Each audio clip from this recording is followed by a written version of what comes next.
Hello friends, I hope all are good. In this session we discuss how to start a UPSC IAS preparation. UPSC IAS preparation कैसे start करें। मैं 3 category के students की बात करूंगा जो school में हैं, कॉलेजेस में हैं और वर्किंग प्रोफेशनल्स हैं। ओके, मैंने अपनी 5-6 साल की UPSC की जर्नी में जो रियलाइज़ किया कि स्टूडेंट आते हैं without any plan, without any strategy, without any right approach के साथ प्रिपरेशन तो स्टार्ट कर देते हैं, लेकिन वो एक अपनी साइकिल बना लेते हैं। पूरा 1 साल तैयारी करी, प्रीलिम्स दिया, प्रीलिम्स फेल करे, फिर 1 साल तैयारी करी, प्रीलिम्स दिया, फिर प्रीलिम्स फेल करे, फिर तैयारी करी, प्रीलिम्स फिर पास भी कर लिया तो मेंस फेल करे। कहीं ना कहीं उनको सक्सेस मिलने में 3 to 5 ईयर्स लग जाते हैं। ठीक है, तो वो चीज़ आपके साथ ना हो, इसलिए मैं आपसे ये डिस्कस करना चाहता हूँ कि how to start a UPSC IAS preparations. ठीक है, चीज़ों को थोड़ा ध्यान से सुनना, टू द पॉइंट बात करेंगे, कंसाइज वे में बात करेंगे, जो आपके लिए इम्पॉर्टेंट है पर्टिकुलर कैटेगरी में वो आप ध्यान से चीज़ों को सुनते जाना। ठीक है, फर्स्ट जो कैटेगरी अपन ले रहे हैं वो ले रहे हैं स्कूल स्टूडेंट। जो भी स्कूल में स्टूडेंट हैं, अगर वो ये सोच रहे हैं कि हम IAS की तैयारी करना चाहते हैं, या तो मोस्टली आप 9th में होंगे या 10th में होंगे या फिर आप 11th में होंगे या फिर 12th में होंगे। ठीक है, अगर कोई 9th से कम के स्टूडेंट है, मीन्स 5th 6th 7th में अगर आप हो या 8th में हो, तो मेरी आपसे एक पर्सनली एडवाइस है कि आप अभी स्कूल एक्टिविटीज़ में पार्टिसिपेट करिए, स्कूल डिबेट्स में पार्टिसिपेट करिए, एक्स्ट्रा करिकुलम एक्टिविटीज़ में पार्टिसिपेट करिए। ठीक है, अभी आप स्कूल लाइफ को एंजॉय करिए। ठीक है, देखो हर लाइफ के फेज़ का, हर school life, college life, UPSC की जर्नी, हर एक उसके एंजॉय लेना सीखे। ठीक है, स्कूल लाइफ है, अभी स्कूल लाइफ को एंजॉय करिए। अगर आप 6th 7th 8th में हैं, अभी इन चीज़ों में मत आइए कि कैसे UPSC की तैयारी करें, किस तरीके से करें, कैसे नहीं करें। ठीक है, क्योंकि हो क्या रहा है कि आजकल सोशल मीडिया का बहुत इन्फ्लुएंस है स्टूडेंट्स के ऊपर। ठीक है, मैंने तो ये देखा है, दिल्ली में ही मैं रहा हूँ 5-6 साल, तो मैंने ये चीज़ें देखी है कि भाई किस तरीके से स्टूडेंट सोशल मीडिया से इन्फ्लुएंस होके या किसी भी चीज़ से, किसी से भी इन्फ्लुएंस होके इसकी प्रिपरेशन में आ तो जाते हैं, लेकिन फिर होता क्या है, वही होता है, 2-3 साल अपने देते हैं और फिर गिव अप करके चले जाते हैं। ठीक है, क्यों ऐसा क्यों? क्योंकि डिसीज़न क्या था, वो खुद का नहीं था। उनका डिसीज़न वो खुद का नहीं था, वो किसी के कहने पे या तो डिसीज़न था या किसी को देख के डिसीज़न था। ठीक है, देखो जो सोशल मीडिया पे जो चलता है कि IAS की ये पावर, IPS की ये पावर, ठीक है, ऐसा ऑन रियलिटी नहीं होता है। ठीक है, ऐसा आप लोग देखते हो, ऐसा नहीं होता है। ठीक है, चीज़ों को प्रैक्टिकल देखो, चीज़ों को प्रैक्टिकली समझो, किसी से इतना इन्फ्लुएंस हो के चीज़ों को डिसीजन मत लो। क्योंकि देखो आप एक IAS की प्रिपरेशन करने जा रहे हैं। ठीक है, ये तो क्लियर होगा आपको कि भाई 2 साल तो लगने ही वाले हैं। ठीक है, 1 साल आपका तैयारी में लगेगा ही लगेगा और 1 साल आपका इसके एग्जामिनेशन के प्रोसेस में लगेगा। ठीक है, तो जब आप इतना, अगर आपका फर्स्ट चांस में क्लियर हो रहा है तो ठीक है, जब आप इतना अपने लाइफ का इतना प्रीशियस टाइम यहाँ पे देने जा रहे हो, तो इस चीज़ को थोड़ा ध्यान रखें कि किसी के इन्फ्लुएंस में आके डिसीज़न ना लें। ठीक है, और मोस्टली स्टूडेंट यही गलती करते हैं स्कूल में, जब ये डिसीज़न आ जाता है कि भाई हम IAS बनेंगे या IPS बनेंगे, हम UPSC क्लियर करेंगे। यार देखो, अगर आपका इंटरनल ये डिसीज़न है तो वेल एंड गुड, बहुत अच्छी बात है, आपने बहुत अर्ली स्टेज में ये डिसीज़न ले लिया, मतलब आपने अपनी जर्नी का 20 to 30% काम तो वैसे ही कर लिया। क्योंकि आप 9th-10th से जब चीज़ों को चालू करने लगोगे, तो आप जब पेपर देने की स्टेज पे आओगे तो आप बहुत आगे होंगे और स्टूडेंट से। ठीक है ना, बहुत एडवांस लेवल पे भी आप चले जाएंगे। ठीक है, क्योंकि देखो UPSC ही आपको 1 साल देता है प्रिपरेशन के लिए। ठीक है ना, हर 1 साल में पेपर हो रहा है, हर 1 साल में पेपर हो रहा है। तो जब UPSC आपको 1 साल दे रहा है और आपने तो अपने पिछले 6-7 साल आपने लगा दिए, अगर कोई स्टूडेंट 10th से भी तैयारी चालू कर रहा है तो 3 साल उसके स्कूल के, 3 साल उसके कॉलेज में, 6 साल से तो वो पहले ही UPSC की तैयारी करते हुए आ रहा है सर। ठीक है, तो आप एक बहुत अच्छे स्टेज पे होंगे, आप एक बहुत आगे होंगे और स्टूडेंट से, और आपके 101% चांस हो जाते हैं ऐसे स्टूडेंट्स के कि वो फर्स्ट अटेम्प्ट में ही निकाल लेंगे। ठीक है, बहुत अच्छा डिसीज़न है अगर आपका ये डिसीज़न इंटरनल है तो। ठीक है, लेकिन बहुत गंदा डिसीज़न भी बन जाता है ये अगर किसी से इन्फ्लुएंस में आके डिसीज़न लिया हो तो। ठीक है, नाउ अब आपको करना क्या होता है कि स्कूल स्टूडेंट के लिए मेरी एक ही आपसे एडवाइस है, भाई आप लोग क्या करें, NCERTs को पढ़ें। ठीक है, एनसीईआरटीज़ को पढ़ें, एनसीईआरटीज़ पे कमांड बनाएं, उनको पढ़ें, उनको समझें, ठीक है, समझें। ये नहीं कि पढ़ ली, आप देखो होता क्या, अभी आपको पता नहीं कि किस तरीके से यूपीएससी के लिए पढ़ना है। देखो एनसीईआरटी को तो समझो आप बस, ठीक है ना, कोई तरीका नहीं है यूपीएससी का, अभी उस चीज़ में मत उलझो, बस आप अभी एनसीईआरटी को पढ़ो, उसको समझो चीज़ों को, ठीक है, चीज़ें थोड़ा सा समझना चालू करो, ठीक है ना, रीडिंग मत लगाओ, नोवेल की तरह मत पढ़ो, लाइन लाइन पढ़ ली ख़त्म कर दी, ऐसे मत करो, ठीक है। आप अपनी एनसीईआरटीज़ को पढ़ो आराम से, बस ओनली एनसीईआरटीज़ पे कमांड बनाओ, ठीक है। नाउ अब क्वेश्चन था स्टूडेंट्स का कि स्टैंडर्ड बुक पढ़ें कि नहीं पढ़ें, या न्यूज़पेपर पढ़ें कि नहीं पढ़ें, ठीक है। देखो स्टैंडर्ड बुक बिल्कुल नहीं पढ़नी है आप लोगों को, बिल्कुल नहीं पढ़नी है, इसमें इफ़ एंड बट कुछ नहीं है, ठीक है, नहीं पढ़नी है, सिंपल सी बात, ओनली रीड अ एनसीईआरटी।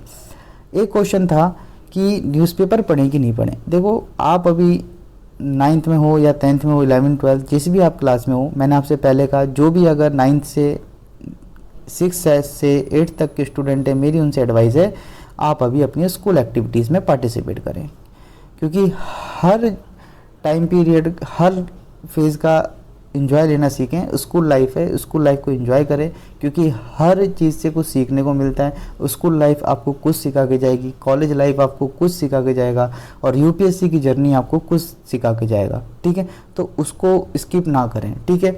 और वही वाली बात है ना, अगर कोई भी स्टूडेंट एक क्लास को जंप करके दूसरी क्लास में चले गया, मान लो कि 5th क्लास का स्टूडेंट है और वो 7th में चले गया, तो उसको दिक्कतें तो आएंगी ना, क्योंकि उसने 6th क्लास में जो पढ़ना था वो तो पढ़ा नहीं, अब एक साथ उसके बाद बर्डन हो गया, ठीक है।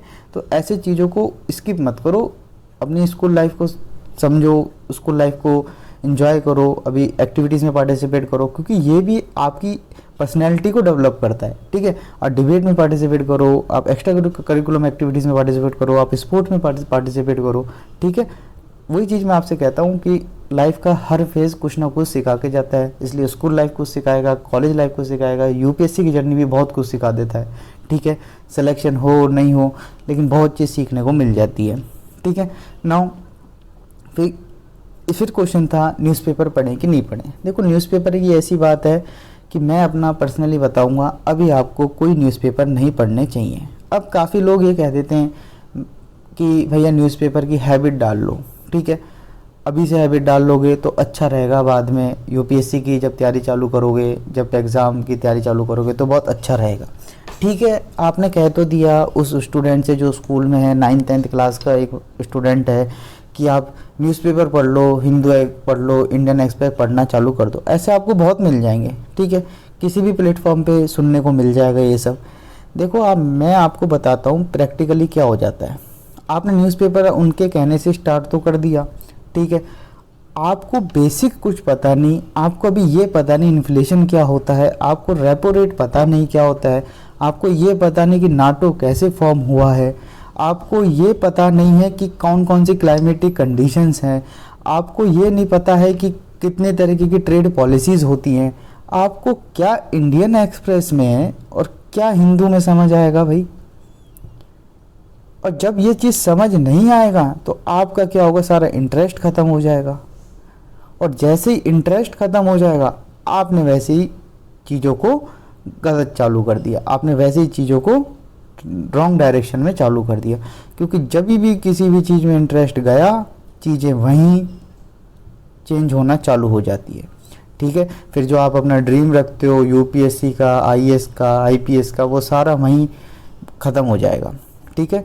इसलिए इस ट्रैप में मत आओ कि न्यूज़पेपर पढ़ लें, हिंदू पढ़ लें। देखो अभी नहीं पढ़ना होता, हर चीज़ का एक समय होता है, समय के साथ चलोगे चीज़ें, एक राइट अप्रोच में चलोगे चीज़ें होती भी जाएंगी, एक राइट टाइम पे भी वो चीज़ें होती जाएंगी, ठीक है।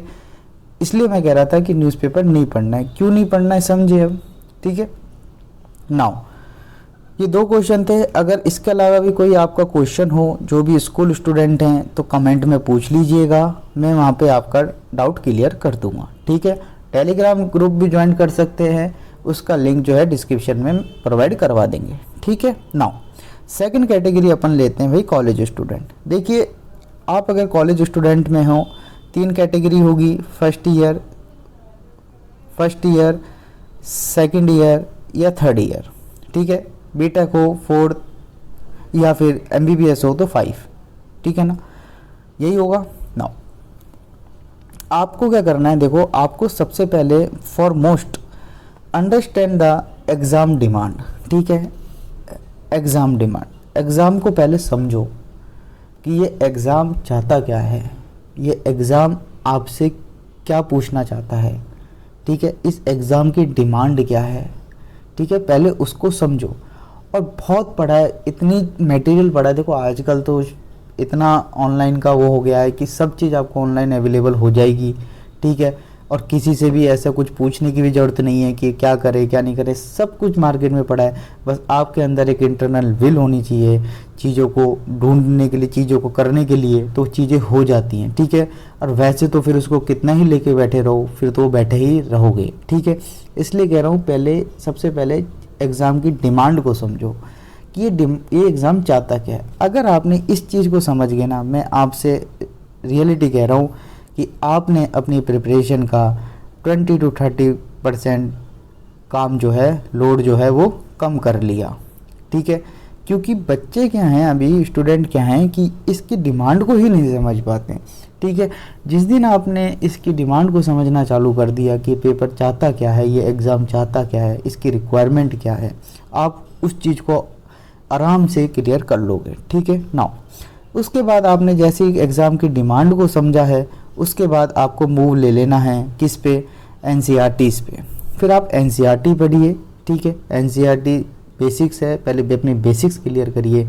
अगर आप मान लीजिए फर्स्ट ईयर में हो, सेकंड ईयर में हो, तो अगर जब आपने डिसीज़न ले लिया, बहुत अच्छा डिसीज़न है, कोई दिक्कत नहीं है। थर्ड ईयर में हो तो भी कोई दिक्कत नहीं है, डिसीज़न अच्छा है। देखो जो भी कॉलेज में डिसीज़न ले रहा है, चाहे फर्स्ट सेकंड थर्ड ईयर में, अच्छे टाइम पे डिसीज़न है, कोई दिक्कत नहीं है। डिसीज़न जब थोड़े से ख़राब हो जाते हैं, ख़राब तो नहीं कहेंगे, लेकिन चीज़ें फिर थोड़ी सी डिले हो जाती हैं। अगर डिसीज़न आपने कॉलेज के बाद लिया, कॉलेज कंप्लीट हो गया और उसके बाद आपने कहा कि भाई अब यूपीएससी करेंगे, तो फिर चीज़ें थोड़ी डिले हो जाती हैं। ठीक है, फिर वही 2-3 अटैम्प्ट लग जाते हैं। अगर कुछ गड़बड़ी नहीं हो रही है, सब कुछ अच्छा है, तो 2-3 अटैम्प्ट लग जाते हैं। ठीक है, अगर कॉलेज में लिया है, कोई से भी ईयर में लिया, तो डिसीज़न ठीक है, कोई ऐसी बात नहीं है। ठीक है, सबसे पहले आपको वही रीड बेसिक एनसीईआरटीज़। ठीक है, सारी है, वीडियो मैंने डाल रखी है, कौन कौन सी बुक फॉलो करनी है, कौन कौन से रिसोर्सेज फॉलो करने हैं, प्ले लिस्ट में जाके देख लेना। यूपीएससी सीएससी 2024 की एक प्ले लिस्ट डाली हुई है चैनल में। ठीक है नाउ, उसके बाद आपको स्टैंडर्ड बुक चालू कर देनी। अब देखो होगा क्या कि फर्स्ट और सेकंड ईयर वाले जो स्टूडेंट हैं, इनकी बेसिक एनसीईआरटी तो हो ही जाएगी। ठीक है, क्योंकि आजकल का जो कॉलेज है, आप कोई से भी पढ़ते हो, चाहे आप स्टेट यूनिवर्सिटी में हो, चाहे सेंट्रल यूनिवर्सिटी में हो, कहीं से भी आप स्टडी कर रहे हो किसी भी कॉलेज से, कॉलेज में कितना होगा मैक्सिमम, कितना आवर्स की स्टडी है, 5 to 6 hour max to max. ठीक है, आजकल तो ये भी नहीं रही। ठीक है, क्योंकि अटेंडेंस भी लगवा देते हैं आजकल, सब हो जाता है। ठीक है, तो मैक्सिमम 5 आवर्स का मैं कॉलेज भी ले लेता हूँ, फिर भी आपके 6 आवर्स आपके सोने के ले लिए, 4 आवर्स आपके और एक्टिविटीज़ के ले लिए। ठीक है, कितने हो गए, 15। ठीक है, फिर भी आपके पास 9 आवर बचे। इस 9 आवर में से भी 2 घंटे और हटा दिए, 6-7 घंटे तो पढ़ सकते हो ना। 6-7 घंटे अगर फर्स्ट ईयर से लगा रहे हो, तो मैं समझता हूँ कि सेकंड ईयर आते आते या फर्स्ट ईयर में ही बेसिक और एनसीईआरटीज़ तो कंप्लीट हो जाएंगी। ये कब होगा सब, जब इंटरनल विल होगा, जब चीज़ें अंदर से होंगी, जब चीज़ें इंटरनल डिसीजंस होंगे। ठीक है, मैंने पहले ही बताया था वीडियो की स्टार्टिंग में कि डिसीजन किसी के इन्फ्लुएंस में आके मत लेना, चाहे आप कोई सी भी कैटेगरी के लिए हो, सबके लिए अप्लाई है वो, चाहे कॉलेज में हो आप, चाहे स्टूडेंट, चाहे आप स्कूल स्टूडेंट हो, चाहे आप वर्किंग प्रोफेशनल हो, आप किसी के इन्फ्लुएंस में आके मत लेना। किसी ने, पापा ने कह दिया, मम्मी ने, बुआ फूफा भाई बहन, किसी रिलेटिव को देख लिया, मत लेना सर। ठीक है, आप अपनी कैपेबिलिटी को देखो, आप ये देखो कि ये मेरे को करना है, ये आपके इंटरनली चीज़ें आनी चाहिए। मैं रियलिटी बता रहा हूँ, मैं इस फेज़ में रहा हूँ, मुझे चीज़ें पता है, मैंने चीज़ों को देखा है, मैं हर तरीके के स्टूडेंट के साथ भी रहा हूँ, मैंने चीज़ों को अच्छी तरीके से देखा है, ऑन ग्राउंड देखा है कि किस तरीके से स्टूडेंट आ तो जाते हैं, फिर वही 2 साल करे, 3 साल करे। ठीक है, होता क्या है, आए 3 महीने 4 महीने बहुत अच्छी तरीके से, सब बढ़िया तरीके से पढ़ाई चल रही है, रिसोर्सेज ले लिए, सारा चीज़ रूम में मैप वैप लगा लिए, सब बढ़िया कर लिया। ठीक है, इस 4 महीने के बाद गए, पता चला कि भैया कोचिंग ही नहीं जा रहे हैं। ऐसे ऐसे स्टूडेंट भी मैंने देखे। ठीक है, ऐसे ऐसे स्टूडेंट भी देखे, वो बुक्स तो लिया ही, लेकिन वो बुक्स कभी खुली नहीं। ठीक है, वो क्यों हो रहा है ऐसा, वो इसलिए हो रहा है क्योंकि वो डिसीज़न जो लिया गया, जो वो यहाँ पे दिल्ली में जो कोचिंग करने आए थे, वो उनका खुद का डिसीज़न नहीं था, वो डिसीज़न किसी के इन्फ्लुएंस में आके लिया था, किसी के कहने पे लिया गया था। ठीक है, इस चीज़ को समझें। आप किसी भी कैटेगरी में आते हो, डिसीज़न खुद का होना चाहिए। इसकी प्रिपरेशन अगर करनी है तो तभी ये चीज़ निकलेगी, अदरवाइज़ तो नहीं निकल पाएगी। मैं फिर कह रहा हूँ आपसे, आप अपना प्रीशियस टाइम यहाँ पे वेस्ट कर जाएंगे 2-3 साल, और कुछ आपको नहीं गेन होगा।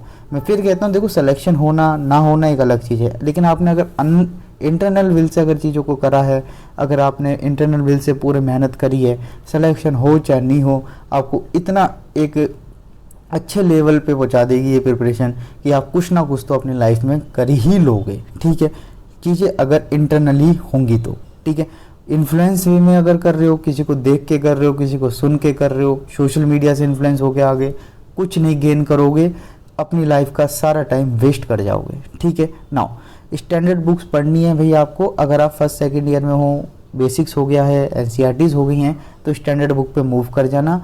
स्टैंडर्ड बुक कौन कौन सी पढ़नी है मैंने पूरी वीडियो बना रखी है, देख लेना। ओके, नाउ इसमें फ्रीक्वेंटली आस्क्ड क्वेश्चन जो थे स्टूडेंट्स के, वो ये थे कि भाई न्यूज़पेपर पढ़ें कि नहीं पढ़ें, कोचिंग ज्वाइन करें कि नहीं करें, टेस्ट सीरीज लगाएं कि नहीं लगाएं, आंसर राइटिंग करें कि नहीं करें। ठीक है, देखो आपको न्यूज़पेपर पढ़ना है।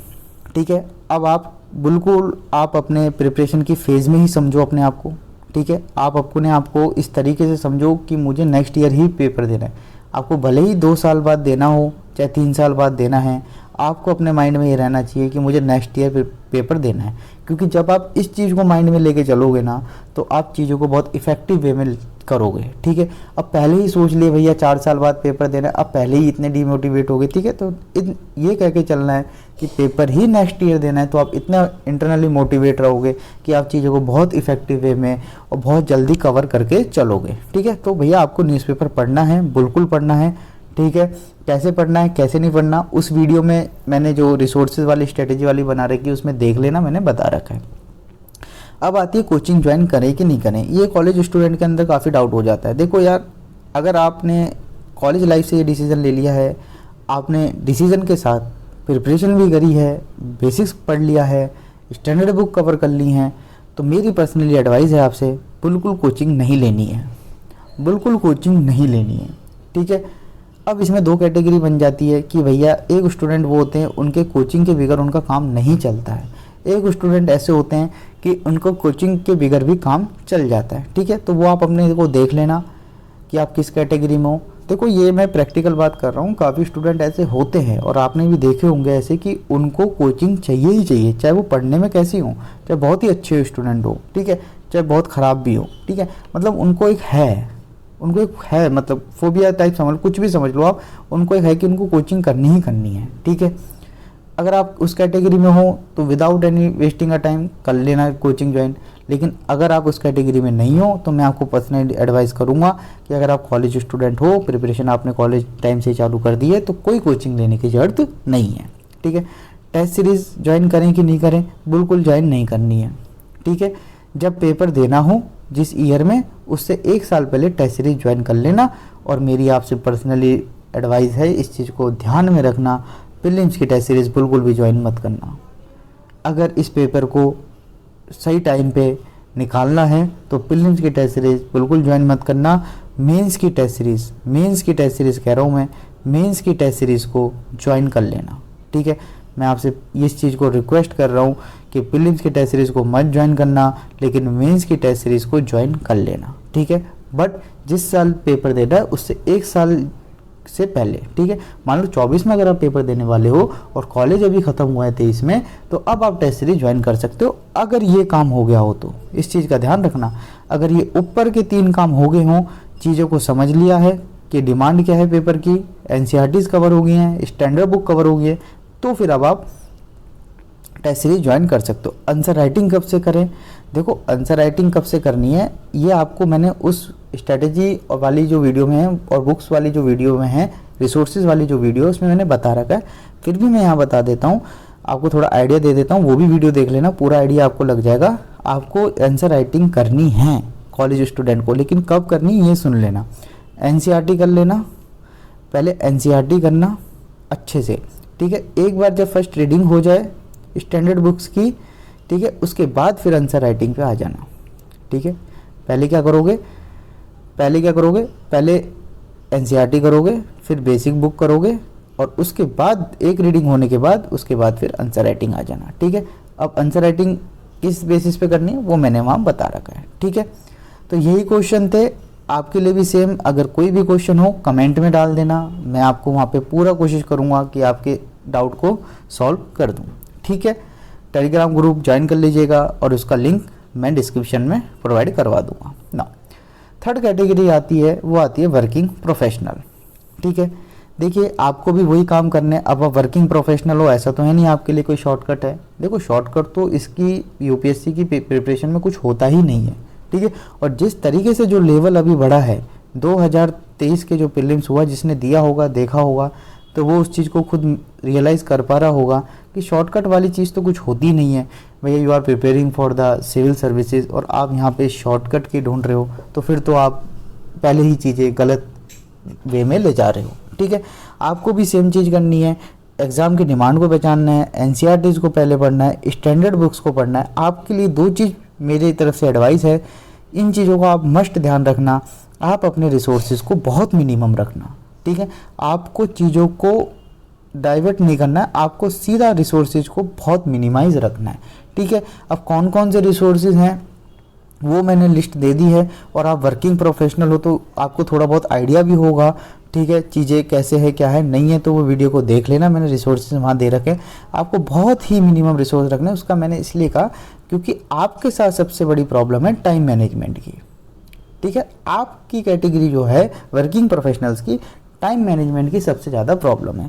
तो आपको सिंपल सी बात है, मिनिमम रिसोर्सेज रखने स्टैटिक के, बिल्कुल स्टैटिक के मिनिमम रिसोर्सेज रखने, और ऑप्शनल के, ठीक है भाई, ऑप्शनल के और स्टैटिक के बिल्कुल मिनिमम रिसोर्सेज रखने, ओके। और उसके बाद आपको एक काम करना है, आपको एक वीकली टेस्ट देने हैं, ओके। वीकली टेस्ट आपको देने हैं ना। क्यों देने हैं आपके लिए, मैंने टेस्ट वीकली क्यों बोला, क्योंकि आप बिल्कुल एग्ज़ाम की ही फेज़ में हो, क्योंकि आप तो वर्किंग प्रोफेशनल हो, आपका नेक्स्ट ईयर भी एग्ज़ाम दे सकते हो, तो आपको तो वीकली टेस्ट देने हैं, ठीक है। पहले क्या करना है, पहले ऊपर के 3 काम कर लेना, 3 काम कर लेना, ठीक है। और उसके बाद मिनिमम रिसोर्सेज का ध्यान रखना है, और उसके बाद वीकली टेस्ट पे आ जाना है, ठीक है। एफएक्यू आपके क्या थे, फ्रीक्वेंटली आस्क्ड क्वेश्चन आपके क्या थे, टाइम मैनेजमेंट, ठीक है। करंट अफेयर पढ़े कि नहीं पढ़े, न्यूज़पेपर पढ़े कि नहीं पढ़े। देखो आप लोगों को न्यूज़पेपर जनरली आप पढ़ते होंगे, नॉर्मल भी पढ़ते होंगे, वर्किंग प्रोफेशनल में हो, सब कुछ है, तो मैं समझ सकता हूँ कि आई होप कि आप लोग पढ़ते ही होंगे।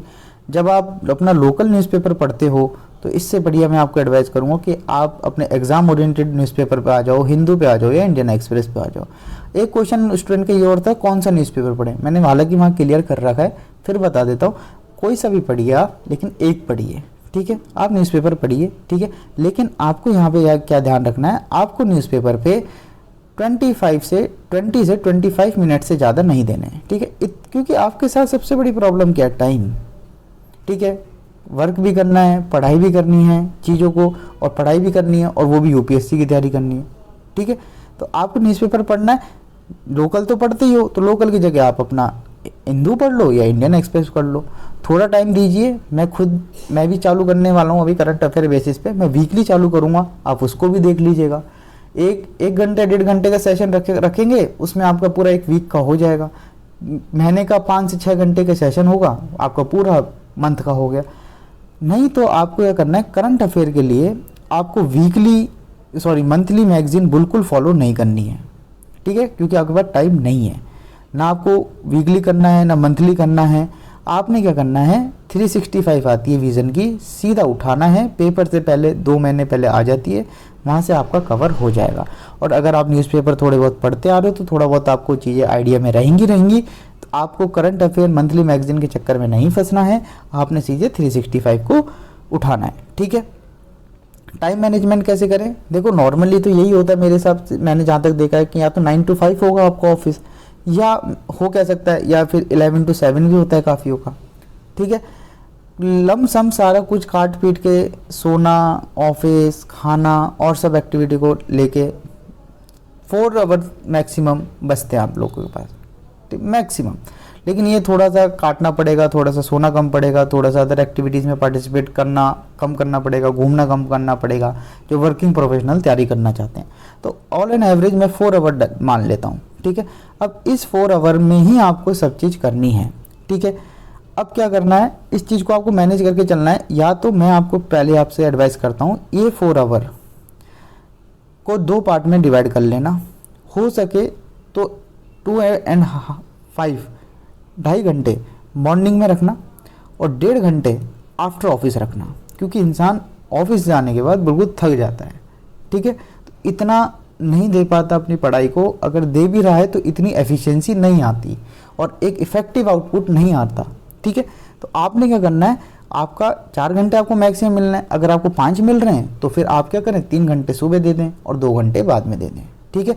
मेरा मतलब ये है कि जो भी आपको टाइम मिल रहा है उसका आप 60 to 70% मॉर्निंग में ही कवर कर जाएं आप बिफोर द ऑफिस, और 30 to 40% जो है वो आफ्टर द ऑफिस कर दें आपके टाइम का, ठीक है। ओवरऑल मेरा आपसे कहना ये है, जो भी आपको टाइम मिल रहा है, चाहे 5 आवर 6 आवर 4 आवर, उसका 60%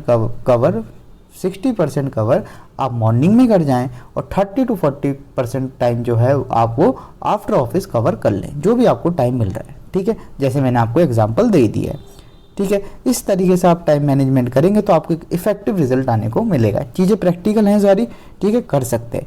लेकिन एक फाइनली एक चीज़ मैं कहना चाहूँगा working professional and college student के लिए, एक डाउट था ऑप्शनल को लेके कि ऑप्शनल कब करें। देखो, ऑप्शनल आपको कब करना है, कॉलेज स्टूडेंट को, आपको सिंपल सी बात है, पहले आपको अपना स्टैटिक पे काम करना है, ठीक है। जैसे स्टैटिक हो जाए, स्टैटिक मीन्स व्हाट, कि जब एनसीईआरटी बेसिक हो जाए और स्टैंडर्ड बुक जब 50 to 60% कवर हो जाए, ऑप्शनल को चला देना, ठीक है। और ऑप्शनल कैसे चूज़ करना है वो सारा मैंने उस वीडियो में डिस्कस कर रखा है, रिसोर्सेज स्ट्रेटेजी वाले में, देख लेना, ठीक है। आप लोगों को क्या करना है, आपको जैसे आपकी एनसीईआरटी खत्म हो, पहले एनसीईआरटी कवर करना और एनसीईआरटी के जस्ट बाद आप ऑप्शनल को चला देना, ठीक है। फिर आपका ऑप्शनल और स्टैंडर्ड बुक्स चलेगा, ठीक है, ऑप्शनल और स्टैंडर्ड बुक चलेगा, ठीक है, ओके। आपका कोई क्वेश्चन हो कमेंट में पूछ लेना, जो भी वर्किंग प्रोफेशनल हो, चाहे कॉलेज स्टूडेंट हो, चाहे स्कूल स्टूडेंट हो, सारे डाउट मैं क्लियर कर दूंगा, ठीक है। आई होप सेशन अच्छा लगा होगा। अगर कोई भी डाउट हो पूछ लेना, टेलीग्राम ग्रुप को ज्वाइन कर लेना, चैनल को सब्सक्राइब कर लेना, शेयर कर देना वीडियोस को, ताकि और लोगों को अभी इसका बेनिफिट हो, ठीक है। और मैं ऐसे सेशन लाऊंगा, काफ़ी सीरीज़ चल भी रही हैं, अभी आरएस की एक सीरीज़ चल रही है, ईपीएफओ की अभी एग्ज़ाम हुआ था उसकी भी सीरीज़ अभी ख़त्म हुई है, ठीक है। और नए नए इनिशिएटिव आएंगे, करंट अफेयर का भी इनिशिएटिव आएगा, एंथ्रोपोलॉजी ऑप्शनल का भी थोड़ी दिन बाद इनिशिएटिव आएगा, ठीक है। टेलीग्राम ग्रुप ज्वाइन कर लीजिएगा, चैनल को सब्सक्राइब करिएगा और मैक्सिमम वीडियोस का शेयर करिएगा। Thank you and have a good day, bye.